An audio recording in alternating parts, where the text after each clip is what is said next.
Inakusahan na naman ng China ang Pilipinas, mga kapatid, 'no? Inakusahan na naman tayo, sinasabotahe daw natin ang kapayapaan at, tayo talaga ang, nagpo-provoke ng gulo sa kanila, mga tol.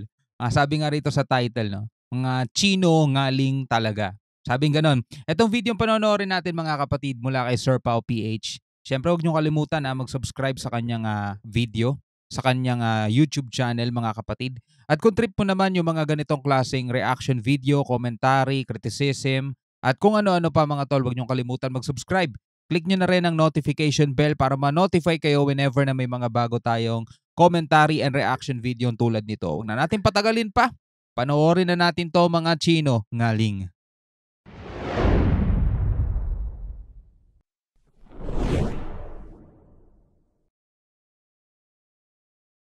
Magandang hapon ng Biyernes sa inyong lahat, mga kaalyado.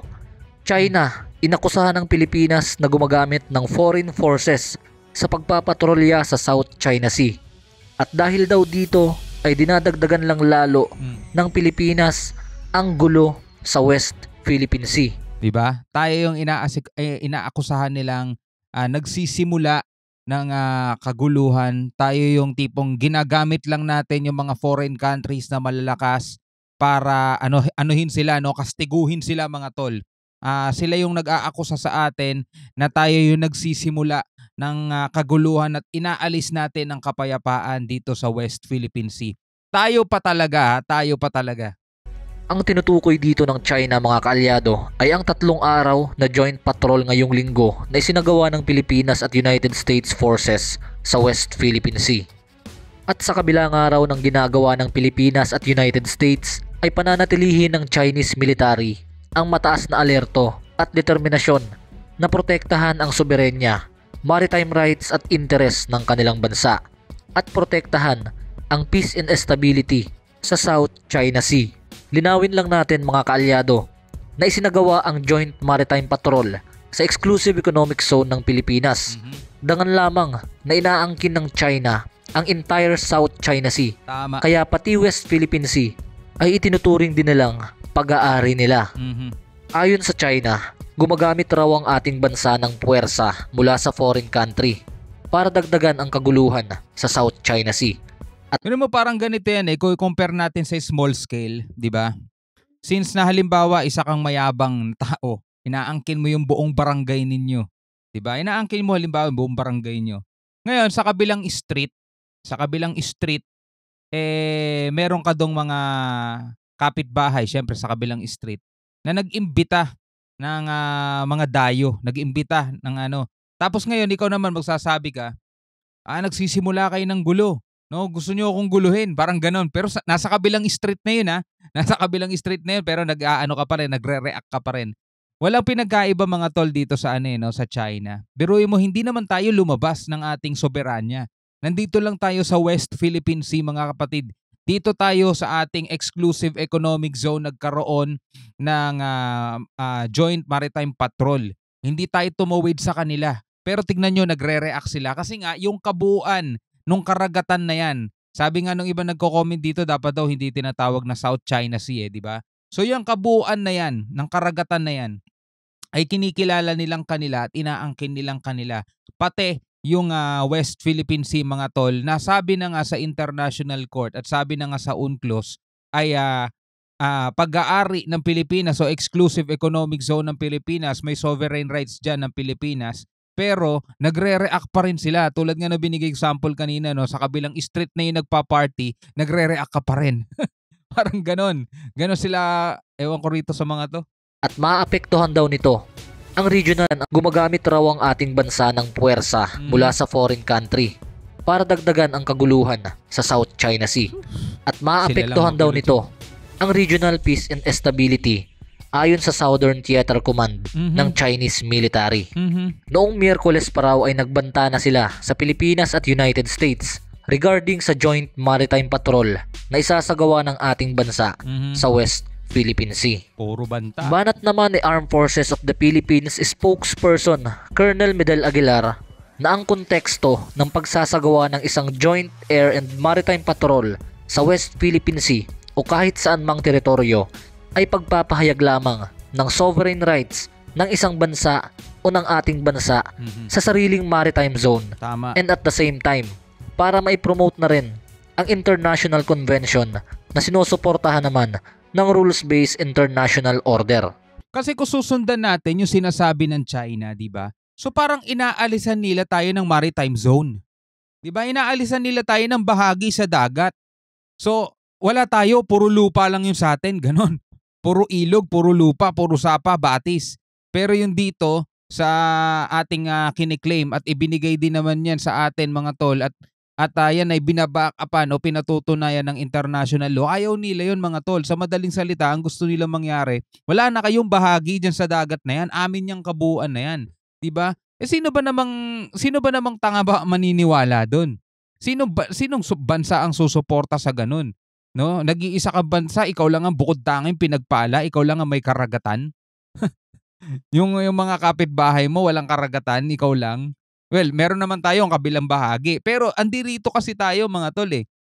Dito tayo kumukuha ng ating yung food source natin ng mga lamang dagat, itong West Philippine Sea. At hindi tayo papayag mga tol na sasabihin nilang amin lang yung kabuuan na yan, yung sa inyo, dun lang sa kabilang bahagi. Hindi naman pwede yun mga tol. Kaya naman mga kaalyado, bilang bansa na may sovereign rights sa West Philippine Sea, ay may karapatan ang Pilipinas na mag-conduct ng mga anumang uri ng pagpapatrolya dahil nga exclusive economic zone natin yun at may basbas ito sa ilalim ng United Nations Convention on the Law of the Sea. Yes. Kaya China ang may maling ginagawa dito at hindi ang Pilipinas. At dagdag pa rito ay marami raw ang bansa na nais makipag-collaborate sa Pilipinas sa pagsasagawa ng kaparehas na joint maritime exercises. Pero sa ngayon ay hindi pa maaaring ilahad kung sino-sinong bansa ang mga ito. Kaya talagang marami pang aasahan ang China na mga gantong klaseng aktibidad sa Pilipinas. Kaya't malayo-layo pa ang usapin ng tensyon sa pagitan ng China at ng ating bansa. Layo pa. At magpapalamig din ito sa relasyon ng United States at China. Yeah. Dahil suportado tayo ng United States. At dako naman tayo dito sa isa pang balita mga kalyado. National Defense Secretary Gibo Chodoro binanata ng China. Binabaliktad daw ng mga Chekwa ang katotohanan sa mga pahayag nito patungkol sa Philippine and United States Joint Patrol. Basta pag-usaping China at West Philippine Sea talaga, si Secretary Gibo Chodoro ang pinaka numero 1 kritiko ng China, which is maganda kasi Defense Secretary siya. Mataas na opisyal ng ating bansa, kaya laman din siya ng mga balita sa ibang bansa.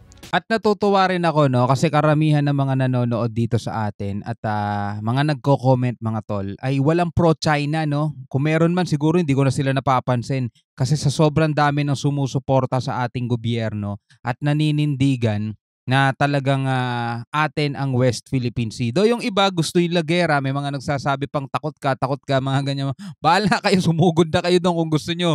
No? Mauna na kayo matapang mauna na kayo doon. Diba? So tayo mga kapatid, ginagamit natin to commentary and reaction natin para magkaroon lang din ng awareness. Yung iba baka ngayon lang din nagkaroon ng balita yung tungkol dito sa mga ginagawa ng China at para malaman ninyo na naglipa na ang mga pro-China na gumagawa ng propaganda, gumagawa ng mga disinformation para para kunin ang inyong mga puso, kunin ang inyong simpatsya at kumampi kayo dito sa mga Chekwa, mga tol. So eto nagtutulungan ngayon ang ating gobyerno, pinangungunahan yan syempre ni PBBM at sinusuportahan niya ngayon yung mga pangangailangan ng PCG, ng Navy, ng AFP. At ngayon may boses na sila at nakakapagsalita sila na ipapahayag nila, na ilalabas nila sa media. Dati hindi nila magawa yun, baka kastiguhin sila ng mga opisyal nila Kaya wala tayo nababalitaan dati ng mga pambubulas ng China, pero dati pa pala talaga ginagawa na nila yan. Ngayon lang natin nababalitaan kasi nga tumaas na ulit yung moral nila. Dati kahit na bulihin sila, wala silang magawa Talagang lang sila tahimik lang kasi hindi rin naman sila sinusuportahan ng nakaraang administrasyon dahil best friend nila ang China, di ba? So, buti na lang ngayon ganito. Lalo na sa China. Nasabi kong maganda tong ginagawa ni Secretary Gibo Chodoro kasi dahil sa mga kritisismo niya sa mga ginagawa ng China sa West Philippine Sea is ma-expose sa buong mundo ang mga ginagawa ng China. Nalabag sa Pilipinas ang pinaggagawa ng mga Chino sa ating mga teritoryo sa West Philippine Sea. Ang sabi dito mga kaalyado, tinatakan ni Defense Secretary Gibo Teodoro na isa na namang kasinungalingan ang mga pinagngangawa ng China. Bumuelta ito matapos sabihin ng China na Pilipinas pa ang nagdadagdag ng kaguluhan Diba? sa West Philippine Sea Baliktad. regarding the United States and Philippines Joint Patrol. Ang banat ng ating Defense Secretary, sino ba ang nananakop? It is China. The Philippines is not stirring up trouble. This is a reversal of the truth, Teodoro said in a press briefing during the Department of National Defense anniversary sa Camp Aguinaldo, Quezon City. So ang sabi ni Secretary Gibo Teodoro, katsinungalingan daw ang mga pahayag ng China at binabaliktad ang katotohanan. Naalala ko tuloy si Sir Gilbert Laron. Shoutout sa iyo Sir Gilbert, isang malupit na supporter natin yan. Ang sabi niya sa komento niya sa previous video natin, sinungaling daw ang China. Well, angkop naman talaga yung term na sinungaling for China kasi talagang sinungaling naman sila. Dagdag pa ng ating Defense Secretary na ang pagre-reverse ng China ng katotohanan ay consistent sa kanilang naratibo sapagkat ang China ay napakababa na ng kredibilidad. Tama. Kasi nga mga sinungaling, puro kasinungalingan ng mga pinagsasasabi at pinaggagawa. Ang example ng kasinungalingan ng China mga kaalyado is yung 9-dash line nila na kalaunan ay naging 10-dash line na. Diba? Yan ang punot dulo ng tensyon sa West Philippine Sea. Kaya yung 10-dash line na yan ng China is tawagin nating mapa ng kasinungalingan ng mga Chino sa China. At dagdag pa ulit dito na Secretary Gibo Teodoro na ang interes ng ating bansa ay para maprotektahan lamang ang ating mga karapatan na batay sa United Nations Convention on the Law of the Sea at International Law, na bagay na sinusuportahan naman daw ng China sa salita pero sa kasamaang palad ay hindi sa gawa. Tama. Kaya't sa tingin ng ating Defense Secretary, kahit ano pang sabihin ng China ngayon ay hindi na pwedeng paniwalaan dahil sa napakababa na ng kredibilidad nito. Ayan, na high blood na naman tuloy si Secretary Gibo Teodoro dahil dito sa Southern Theater Command ng Chinese military. At dahil dyan, hanggang dito muna tayo mga Diba? Isipin nyo mga tol, meron silang 9-dash line sa hinaba-haba ng panahon. Diba? 9-dash line. Biglang naisipan na lang nila isang araw, ay hindi, gawin na lang nating 10-dash line. Diba? Hindi mo alam kung saan sila humuhugot ng tigas ng muka at kapal ng muka, mga tol. Na bigla-bigla na lang kung gusto nilang guhitan ang isang mapa at sasabihin nilang kanila, gagawin na lang nila anytime. Diba? Asaan yung sinasabi nila dong historical claim nila o historical rights nila? Kung bagong-bago lang, 2023, nagdagdag lang sila ng isang guhit Dati, 9-dash line. Hindi, gawin na lang natin 10-dash line. Kala mo, nagtitrip lang no? Ganun sila makapang-angkin Yung tipong, teka, lalakad ka sa kalye-kalye. Uy, teka, gusto ko tong bakanting loting to. Bakuran ko nga, akin na to. Parang ganun no? Parang finders keepers ang datingan. Ibang klase. Tapos ganun sila makapagbaliktad ng kwento. No, sinungaling no. Ganun din yung mga pro-China mga tol na mga gumagawa din ng vlog, 'di ba? Gumagawa rin ng mga programa nila at pilit nilang ipinagtatanggol ang China. Sad to say mga kapatid, meron din silang mga viewers at ganun din ang mga comment. US talaga nagsisimula ng gulo. Tahimik lang naman dati ang Pilipinas at China. Pumasok lang ang US, mga ganyan-ganyan. Ay nako mga kapatid. Eto tanungin ninyo yung mga PCG Eto tanungin ninyo yung mga Navy Eto tanungin ninyo yung AFP. 'Di ba? Hindi naman yan mga bagong talaga lang diyan Matagal na silang mga nakapwesto diyan sa lugar na yan Noon pa nila nararanasan at dinadanas yung mga pambubuli, yung mga pambubulas ng China sa Pilipinas. Hindi lang sila makakibo. Hindi lang sila makapagsalita, wala nga silang mailabas na video Bakit? Kasi pipigilin, kakastiguhin sila. Ngayon lang nila nagagawa yan. Pero sila na may sabi na noon pa, ganyan na talaga daw ang China, mga tol. Hindi lang natin napapansin, hindi lang natin nababalitaan kasi best friend natin sila dati. Diba?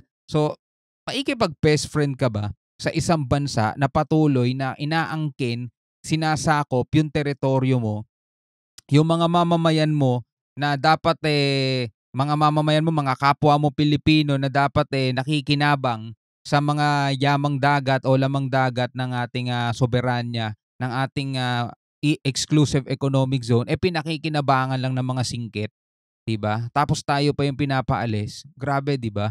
So hanggang dito lang mga kapatid, pwede kang mag-comment sa ibaba. Pwede kang magbigay ng iyong opinyon na saloobin, comment ka lang sa ibaba. Hanggang sa muli, ako nga pala si Shobal D. Peace out.